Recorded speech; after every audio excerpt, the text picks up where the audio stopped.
भूतेषु विष्णुमायेति शुद्धिता नमस्तस्यै नमस्तस्यै नमस्तस्यै नमो नमः।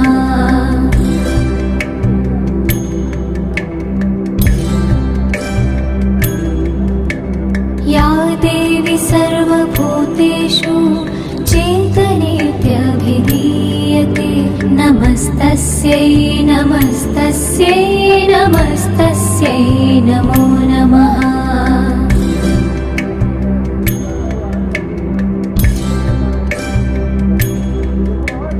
या देवी सर्वभूतेषु बुद्धिरूपेण संस्थिता नमस्तस्यै नमस्तस्यै नमस्तस्यै नमो नमः।